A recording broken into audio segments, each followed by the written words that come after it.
the extraordinary Sandra Beasley. Sandra's newest book, Made to Explode, is a fascinating portrait of an America that has run off the rails in so many ways, but is still home. Food is the center of the wheel in this book. In the opening poem, tater tots are invented from scraps of potato that once would have been used to feed the hogs. The speaker gorges herself at Long John Silver's. Monticello is smothered in peaches. The speaker tenderly prepares a breakfast of lima beans for herself and her husband. Sandra herself grew up in Northern Virginia, and the clash of the traditions of the South and the urgent necessity of racial awareness clash in her book. She plays tribute to Gwendolyn Brooks in two Golden Shovel poems. Her first of the Golden Shovel poems, Black Death Spectacle, after Brooks's poem, The Last Quatrain of the Ballad of Emmett Till, makes us see the Black Deaths in America are as deadly, historic, and contagious as the plague that decimated the world in the Middle Ages. And the second Golden Shovel poem in this collection, Non-Commissioned, a Quartet, after Gwendolyn Brooks's Gay Chaps at the Bar, is an extraordinary four-part sequence that looks at ordinary enlisted American soldiers lured into the army by the pervasive myth of the strong, virtuous warrior, and compares the killing of soldiers and civilians to the slaughter of geese raised for the kill. Golden shovels aren't the only form Sandra uses in these poems. Her poem, American Rome, about former Washington Mayor Marion Barry, is one of Sandra's perfect sestinas. In the center of the book is a series of prose poems, each about a different monument in DC, showing us our cultural heroes blown up too big, the real person hidden by the myth. The statue of FDR is missing Eleanor, missing his wheelchair for the first 4 years. In Jefferson's memorial, spiders rain down on visitors. Sandra's writing is vivid, exuberant, powerful, and unabashedly honest. The poems themselves simmer on the page, ready to explode. Well, if I go on any longer, I'm going to explode myself in admiration of my friend and teacher, the extraordinary Sandra Beasley. Goodness gracious, you took a lot of time and care with that. And if I had known, I would have hired you to write the flap copy for the book. I really, really am touched. I'll have to get a copy of that later. So thank you. I am delighted to be here this evening with the beloved WordWorks Cafe Muse crew. This is one of a series that I've been lucky enough to attend for pretty much all my time, grad student years onwards here in DC. And I just, I saw snapshots of Michael Davis playing in a very recognizable wood paneled room from the old Friendship Heights Village Center. So it's also wonderful to have a Worlds Collide moment, because I know we've got members of the Swanee community here. I was a Swanee fellow back in 2008, I think, as a Dakin fellow. And I am so looking forward to hearing Maurice Manning read. I'm a huge fan. So without further ado, let me get through my poems so that we can hear his.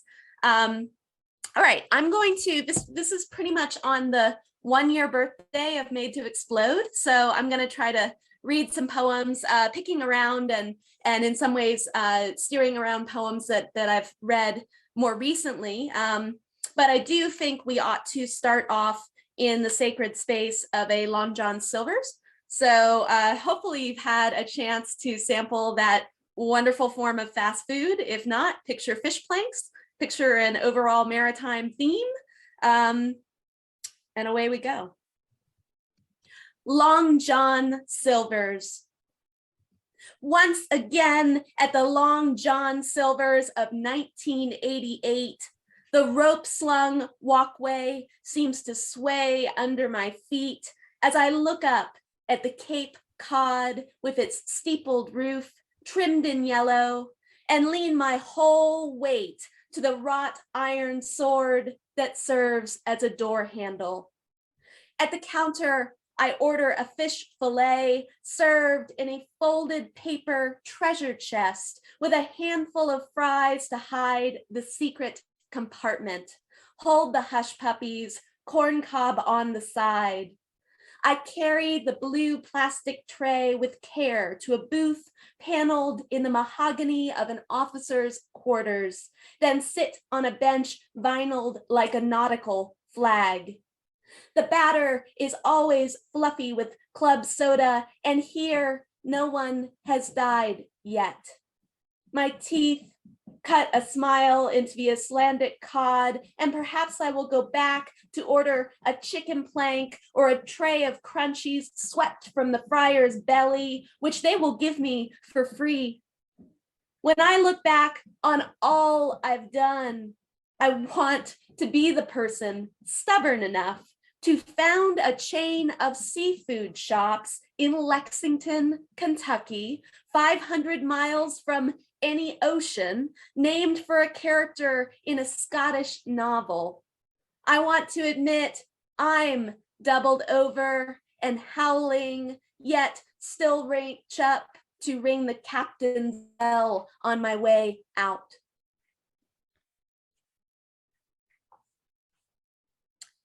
There's those Long John Silver's visits at a very specific spot. Along Route 7, I associate them with going to visit my grandparents. I had one set of grandparents that lived in McLean, Virginia, and another grandparent that lived in Tyson's Corner. This next poem, I'm not even sure I've ever read it. It's part of the prose poem set that holds down one of the sections, which are almost all about monuments and memorials. This one, it's a little more oblique, the intersection with a monument. I was actually away from Virginia when the earthquake happened a few years back, and it was quite strange to drive home and find everything in my DC apartment subtly rearranged. It corresponded with a period of time when one of my grandmother's health was in sharp decline. She was at this point living alone, and I went to her old house, to check on her, and it just I don't know, everything was kind of shaken apart at the seams at that point, and in ways that you'll hear. When I was reading up on that earthquake, there was some wonderful, strange scientific language that jumped out at me. And one was the characterization of our area, our DC, Virginia area, as sitting on weak ocean sediments. This poem is called Weak Ocean. The quake was born in Mineral, Virginia, and traveled north with a magnitude of 5.8. Cracks appeared in the Washington Monument. The cathedral lost 2 pinnacles. To explain the damage, seismologists will announce that we sit on only the thinnest layer of silts, weak ocean sediments, and beneath that, crystalline rock whose shaking energy creates an echo chamber of the soft mud.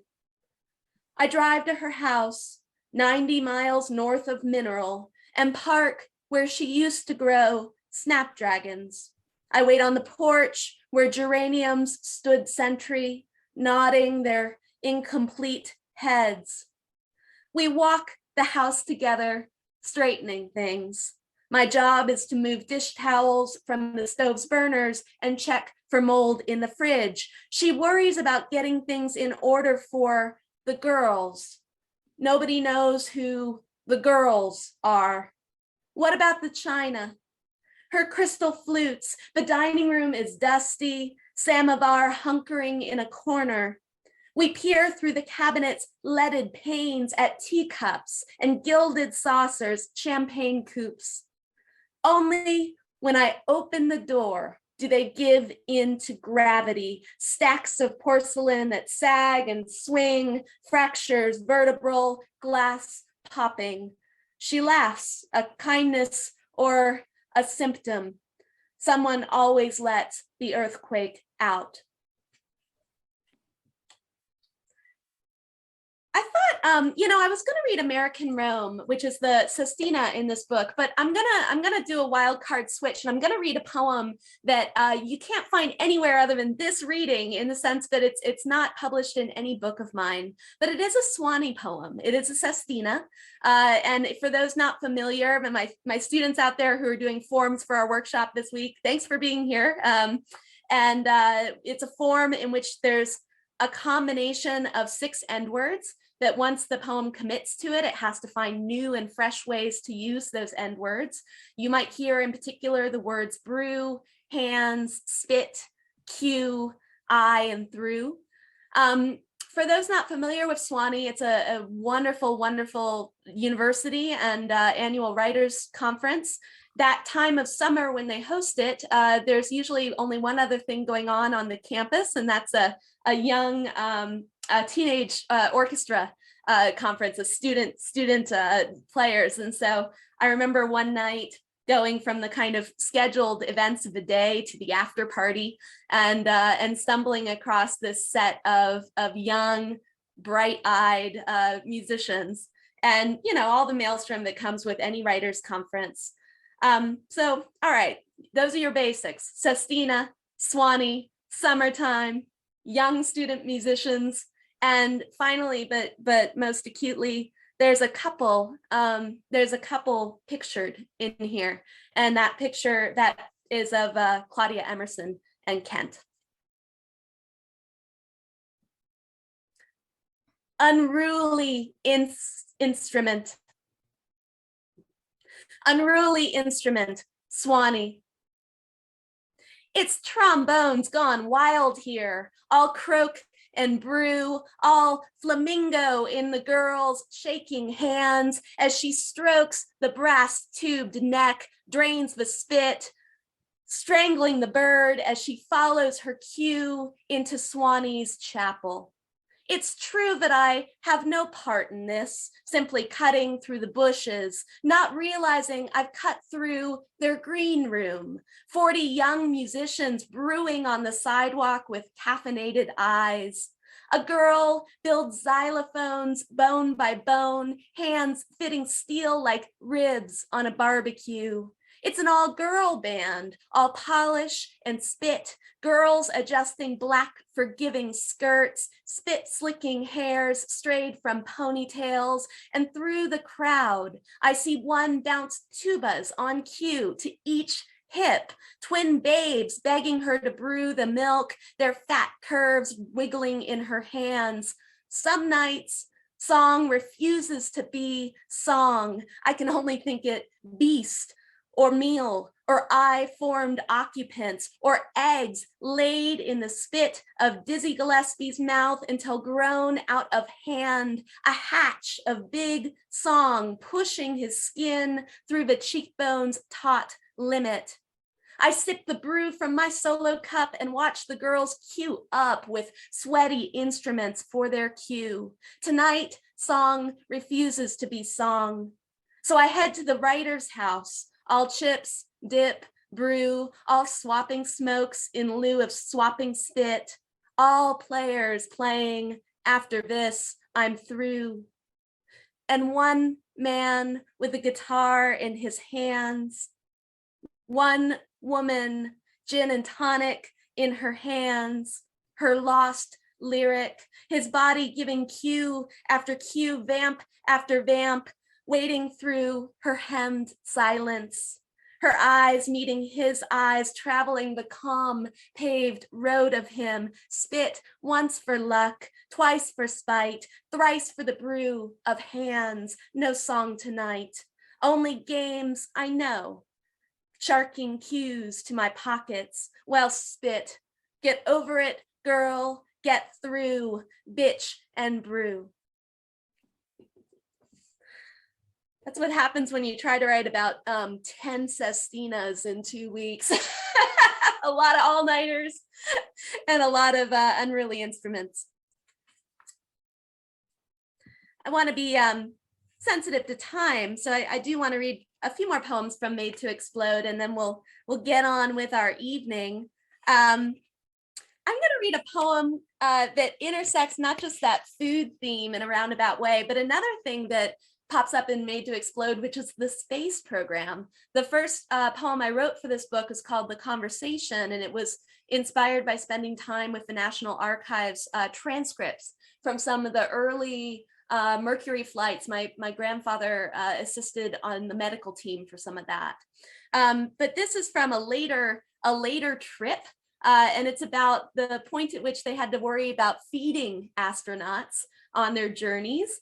And it gives me an opportunity to use a title I've always wanted to use, which is Pigs in Space. I really want to say that, pigs in space, but yes, pigs in space. Landing at the sea of tranquility, the clock calls for breakfast. 8 squares of bacon coated in gelatin, dehydrated peaches, apricot cereal cubes, no salt on the loose, no spice, 15 cups of coffee per astronaut. All this fine-tuned in the 8 years since Gemini pilot John Young's pocket revealed a corned beef sandwich, courtesy Wolfie's of Cocoa Beach, which he offered to Gus Grissom as the crumbs broke away and floated toward the fickle innards of the ship. Now, everything bound into bar or pouch, cocktail shrimp hand-selected to squeeze one by one through the tubing. Inventing the space taco will take another 2 decades. Sturdy tortillas will be fortified for shelf life, glued together by creamed onions. In 2008, Korean scientists will perfect how to prepare kimchi without the lactic bacterial fizz that might, given cosmic rays, just happen to mutate. But we are not there yet. And for days, the Apollo 11 menu has asked them to imagine one paste as beef, another as chicken, to discern first tuna, then salmon.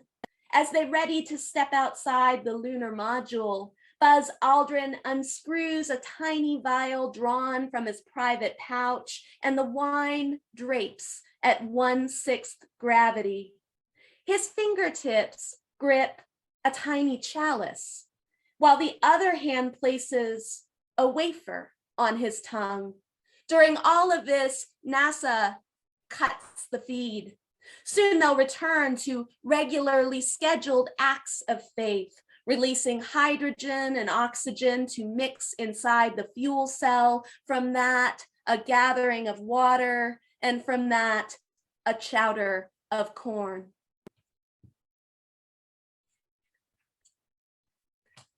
I'm going to finish just by reading an itty bitty poem that, again, Ellen in that terrific and generous intro was kind enough to mention. I'm going to promptly tonight make my donation to the WordWorks. I would encourage you all to do the same. It's such an important organization, long history. They strive for inclusivity. They support their writers. I just can't give them a more glowing recommendation.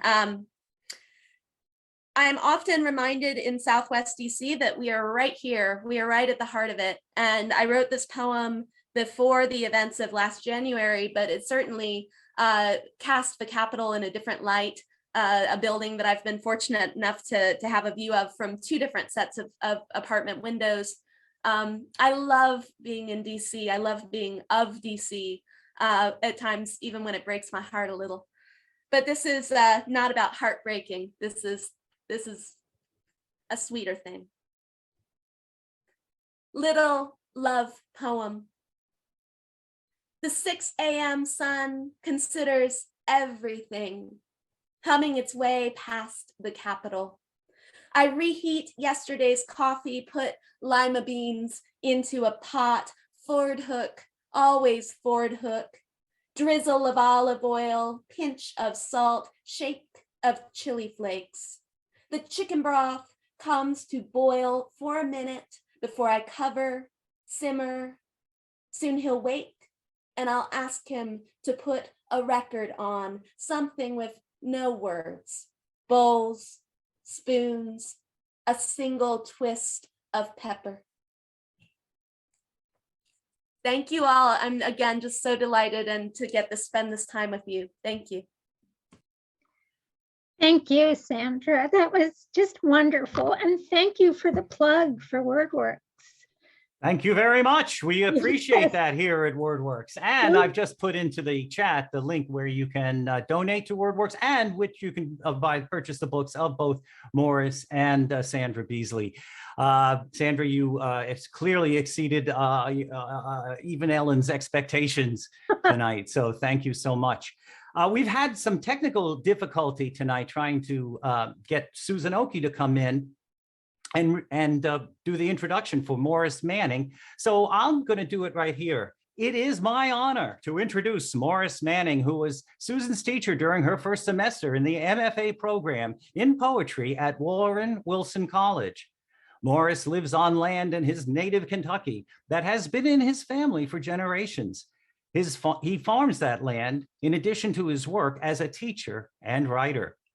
His poetry is rooted in the region, its stories and traditions. He is also a student of history, our nation's history and politics, the history of English and American literature, as well as the development of modern American poetry. He mourns the days when poetry was regularly published in small town newspapers and students were expected to memorize poems. He collects anthologies, rediscovers forgotten poets, and thinks deeply about the duties of being a citizen and about what is required to preserve a democracy. So it shouldn't have surprised me, but it did, to learn that Rail Splitter, Maurice's most recent book, is a collection of poems written in the imagined voice of Abraham Lincoln, as the president might have spoken if he had not been shot down or were able to speak or write from beyond the grave. Manning writes about in the preface, Abraham Lincoln was our most literary president. Indeed, he made himself and he found his purpose and meaning through reading. It's as if his identity, his sense of self, was composed of the books he read. The poems in Rail Splitter capture the different aspects of Lincoln, his humor, his willingness, his love of argument and the law, his rural Kentucky boyhood, his tendency to play the fool in order to put opponents off their guard. They are as often about the joys of reading and writing poetry as they are about the burdens of the war or the future of the nation. And some are flat out hilarious. Manning persuasively channels the voice of the man who was perhaps our most subtle and best beloved president. He told us a few minutes ago that tonight he plans to read new work. And so we're all excited to hear what he's up to now. Maurice Manning has published 7 books of poetry, most recently Rail Splitter in 2019. His first book, Lawrence Booth's Book of Visions, was selected by W.S. Merwin for the Yale series of younger poets and published in 2001. His 5th collection, The Common Man, was a finalist for the Pulitzer Prize in 2011. He teaches at Transylvania University in the MFA program for writers at Warren Wilson College. He is also a regular member of the faculty for the Sewanee Writers Conference. Friends, welcome, poet Maurice Manning. Thank you, Henry and Susan. Can folks hear me? Okay. I'm supposed to do this. This is the cover of my latest published book. You can see Abe, a statue of Abe there in the background. But I'm going to read new work to begin with. And I told Susan earlier that if I still have time after all of this, I will read some from Rail Splitter. The book that I've been working on and most attached to in the last couple of years is called Rain Crow, Scarecrow. Rain Crow for those of you who don't know, is a kind of country word for the yellow-billed cuckoo, which is a wonderful bird. If those of you who are out there interested in hearing the calls of wild birds, yellow-billed cuckoo is a wonderful croaking sound, and cuckoos typically are not very often seen. They are more often heard. And so this book that I've been working on is a lot about listening and things in the world that we may appreciate through listening. It's also a very hillbilly construction. I'm just going to read these and we'll see how it goes. There was an old woman. The old woman whose eyes turned blue and brightened in her later years, who'd say, "Why, laws, honey, tell me just what you been a-knowing good." I can hear her voice still singing like a stream, and sometimes all I do is hear it, as if it's calling me or offering a sound that's gone but ought to be remembered, because her voice belonged to the time and place of people speaking to one another, and speaking held the people together. This is how our speaking sounds, our tongue, but also this is what we say. Just what you've been a-knowing good says plainly there are things in the world to know and be glad for knowing them. But hearing the voice of someone steady, delighted by the slightest thing, is always the voice I want to hear, because it's the voice of belonging to time, a sound made to pierce time and therefore enter and therefore to belong. And that must make our string of days vital and artfully entwined with everything as in a story. And that's what I've been a-knowing good. Instead of saying often or oft, she preferred to say a heap of times. If all we had was a meager meal, it was her habit to declare the fair an elegant sufficiency. One afternoon, when we stopped by to visit another old woman who made it to 108, whose voice was even older, she asked, "Aunt Clara, don't you want your supper? We may be a-hindering you." Aunt Clara said, "Well, I don't want no supper. Long as we can talk." I answer, long after the question of what I've been a-knowing good with this book of tales and with these voices that belong to time and spoke to me and claimed me as the listener and thus the one to write them down, that you, another listener, may hear them too and so belong. And here we find ourselves together. The romantic poets. If anybody needs a head for a grubbing hoe, I've got 3 to spare. You can take your pick. Pig iron is what they're made of, but they sing as good as any ever made. My trouble has to do with handles. I'm head rich and handle poor when it comes to the world of grubbing hoes. I had a friend named Bugger Veach who devised a treadle-powered lathe, and Bug could take a hickory plank and turn it spryly until it was round enough to suit your hands, and a feller could grub along like the ground was butter and hardly bust a sweat. But Bug is out of the handle-making business on account of death. Yes, Bug was as stout as a mule tree, but he got felled by bounden death that came in the form of a big woman he was courting when she found out old Bug was sparking another woman on the side. She knocked him graveyard dead with a skillet. Bug Veach, killed by a skillet with a mean woman clutching the handle. It has struck me as a fine piece of drama that a handle maker of Bug's repute should meet his end at the hand of a woman who turned a handle against him and gave him a mortal whack. He didn't die like other poets, coughing up corrupted lungs, or swimming a treacherous path of water, or slain by a fever caught in a swamp, but Bug Veach died a poet's death, and the legend of his art survives. This is a longer one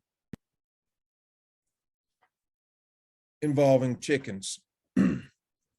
History laid bare. The Binges were a rangy bunch, owing no doubt to Burr Binge's approach to animal husbandry.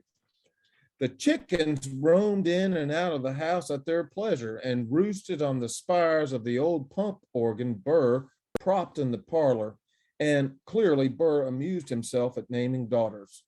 The big one was Delight, but Burr just called her Light Binge. The more comely daughter was History. I don't mind saying that I was sweet on History Binge, but just like Delight, History was only her given name. Burr Binge called her Hissy. Burr, Light, and Hissy Binge.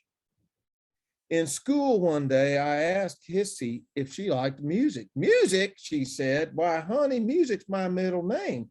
History Music Binge? I wondered. No, it's just an expression, Hoss. If you come see me Sunday, I'll play the organ for you and sing a tune. So I received her invitation.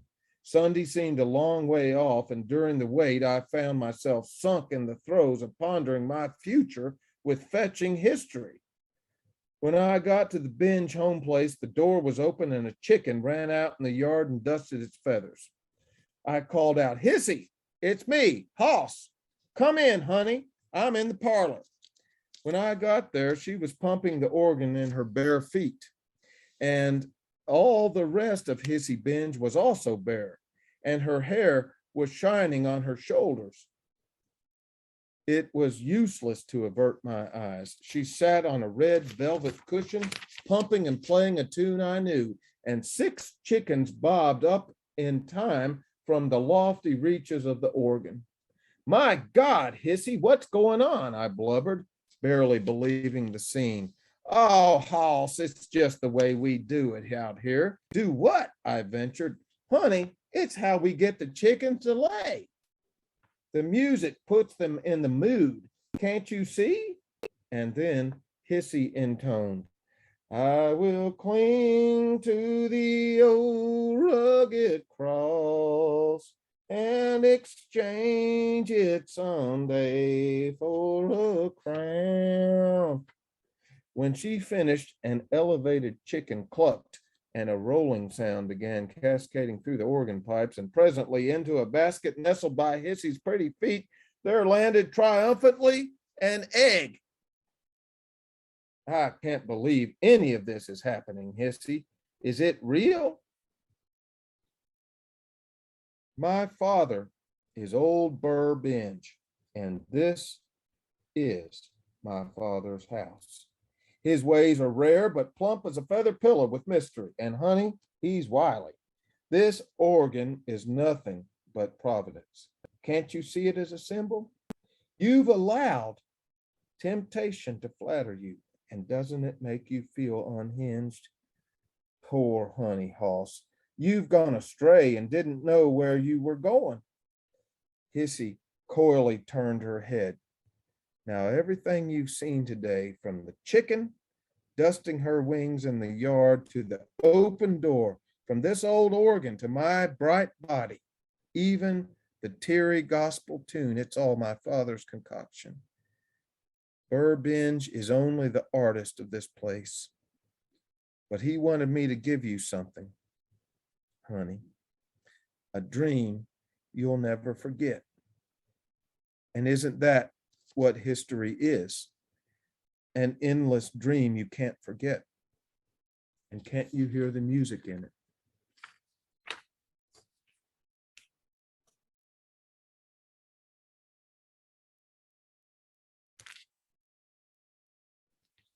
Citizens of Lothair. Lothair is a little village.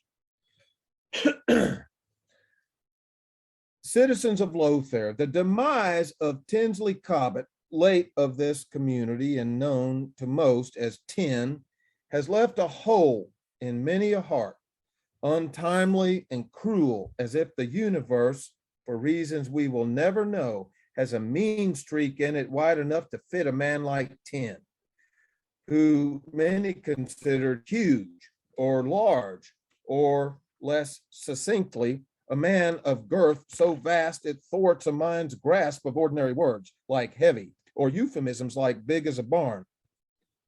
You couldn't stick a euphemism at all on a man like Tin Cobbett. You simply had to live with the facts, and defying description was one of them. The sinkhole that swallowed Tin, we can readily imagine gagged when it opened up and took poor Tin.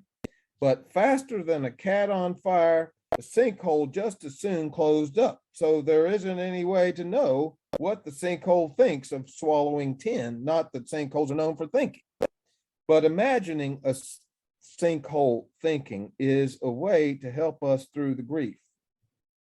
We grasp for reason and explanation and stare at the ground where the sinkhole was, but isn't there now?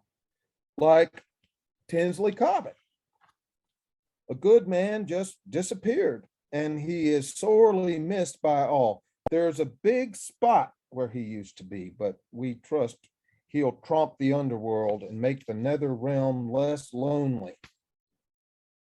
He leaves behind his loving wife, Persephone, known to many as Perse, and to special friends as Big Juanita, and 23 little Cobbets whose names we can't keep straight and so omit from this unhappy account, but assure all interested parties the devil-eyed monstrosities, as the Cobbett brood collectively and with utmost affection are known, are well-mannered, worldly, as much as worldliness is possible, neither shirkers nor complainers, readers of thick books and tomes, and have their father's disposition, which was said by some to be strange or odd, or something about Tim Cobbett is off, about as off as Big Juanita slathering her rocking chair with lard to keep from getting stuck, as Cootie Belcher, a kindly neighbor and one-armed banjo player, put it so fondly of his fellow man.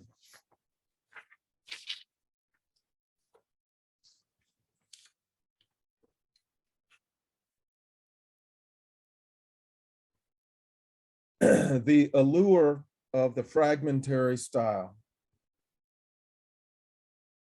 This is a true story, a story involving a robbery and a beard once sported by a man who was bigger than either of the other two, who hog-tied the bigger man and cut off the harmless but mighty beard with a pocket knife and rudely compelled the bigger man to eat said beard.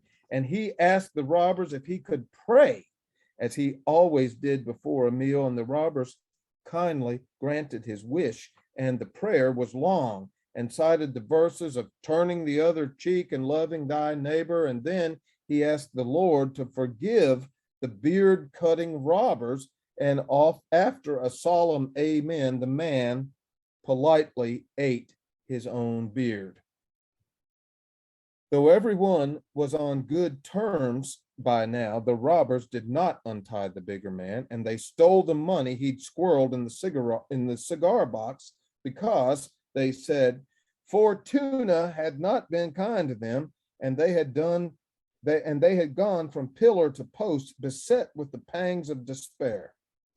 And the bigger man said, well, I'll pray that the Lord might make you fellers whole, because we're not supposed to roam and ramble broken in the world, nor see it as a shameful shambles and tatters and pieces and think that's all there is. Just look at me.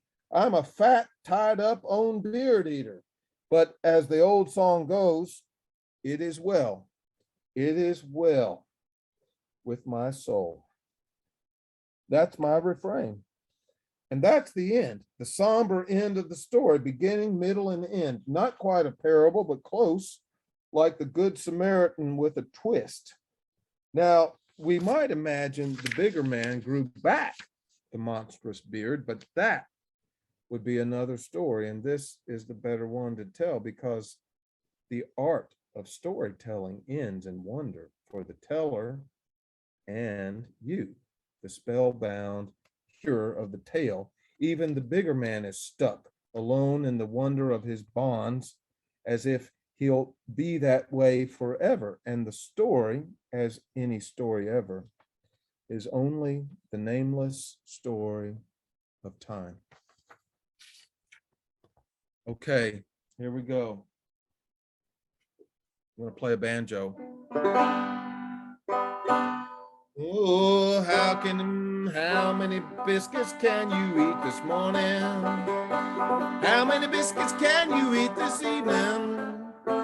How many biscuits can you eat? 49 and a ham of meat this morning, this evening, right now.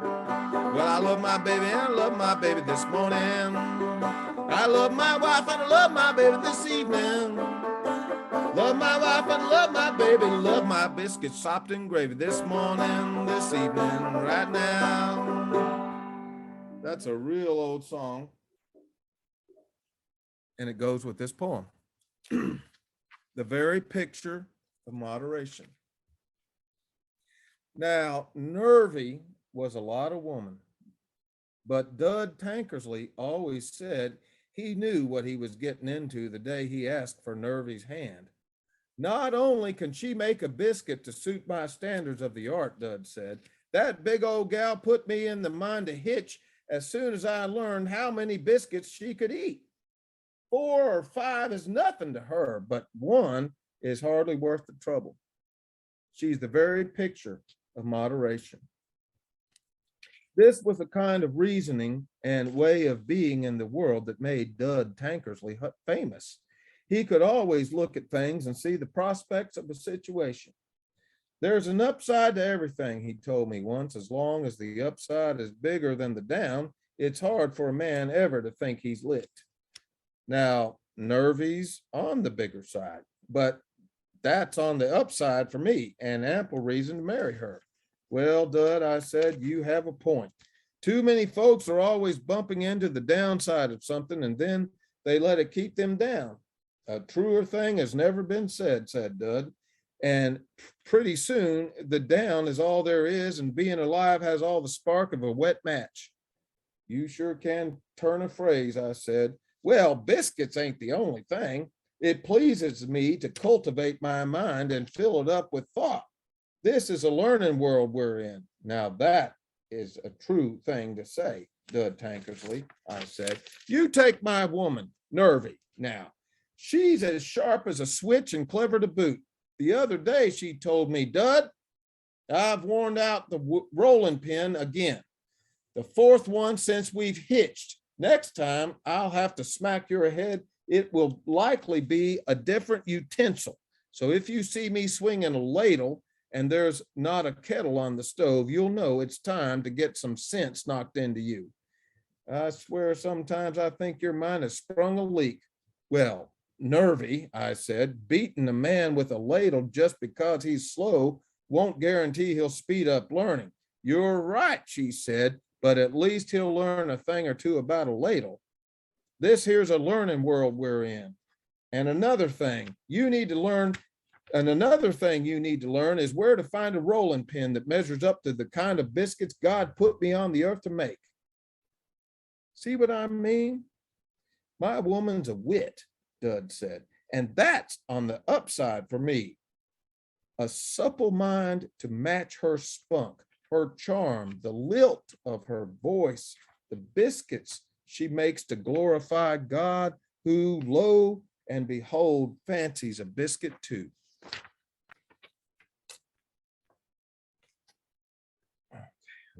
This is, I guess I'm going to stop with this, this last one.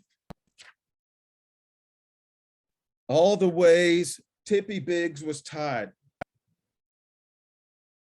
It's been said that Tippy was half Biggs and 1/4 or more Indian, and likely a drop of Melungeon too, a tincture that burnished his appearance. They said he favored a penny polished by a long stint spent in a pocket, and the rest of him was just Tippy, though he was connected to Smiling Dave and Crow and Bar Creek Jim, a descendant of Blackwater Bill, whose first wife, Josie Root, ran off with Posey Goforth. But folks said Black never minded a bit because Josie and Posey rhyme. And when a man and a woman have rhyming names, it's fruitless to think you can keep them apart. So all of that was in Tippy's line. But the thing is, Tippy's line was nothing of the sort. It was a maze, a mess of lines that left him hitched, if you combed it out, to Link Hare, Winna Stidham, and Shafter Hacker, and Sibby, and Dump, and Nosy Jim Lewis, and that whole bunch, not to mention Nammy, Trosper, Ed with double D's for emphasis, Armilda, Hesiah Crook, Selden, Irona, Peachico Cotton, Charity Cold Iron, Fuller, Novella, Frony, Oughton, and Topsy. And I forgot to mention, when Josie ran off with Posey Goforth to rhyme, Blackwater Bill was suddenly free after a while to court again. And he set his sights on Moody Lanehart, who was tickled to death to marry a man of Black's integrity. So they married in a service performed by Alton Barge, who covered all the country around. But Black and Moody had a string of children, and that was another mess of lines all tangled behind Tippy, if he cared to look, that tied him to Blind and Wesley, Weasley, and Wrath, Vesta Fields, Spider, Fount Hopper, Dink, Old Ora Scruggs, Shabby and Poss, Versey, Klingman, Boyce, Booney, on back to Humpy Sparks, Bozzy, Cletius Miracle, Zedra, Lottie Nipper, and Basil Whitus, and all the folks on Chicken Branch, where it empties into Jack's Creek and goes on down to Big Goose, where Vicey and Devil Bill resided. But up the holler was a bunch of others, all of them characters and fine people like Sneed and Axie, Abrilla, Berdia, Tank, Footy, Toline, Cotty, and Loletta Hobbs. But I seem to recall Tippy was tied to Letta Hobbs some other way as well, which means Tippy was related one way or another to everyone. And if Tippy was tied to everyone, he was surely related to himself, because his mother was a Creed before she ever became a Biggs. And the Creeds were some of the first people around. And each generation they named a girl America. And that's been something to think about.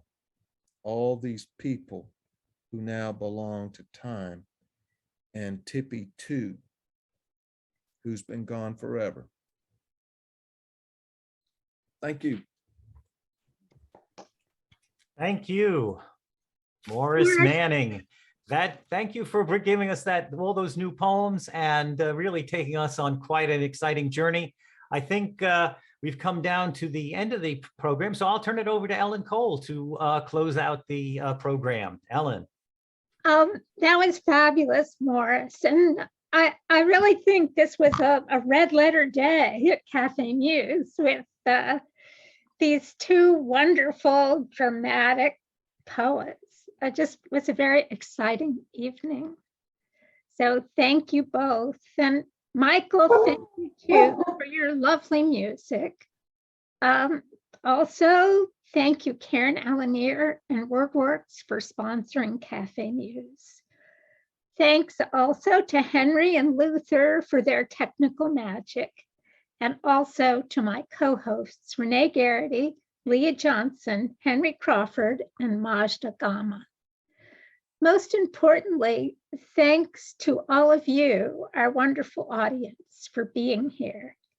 If you want to watch tonight's program again, it will be up on Cafe Muse's YouTube channel tomorrow, and you can extend your enjoyment by purchasing the poets' books. And once again, the link is in the chat.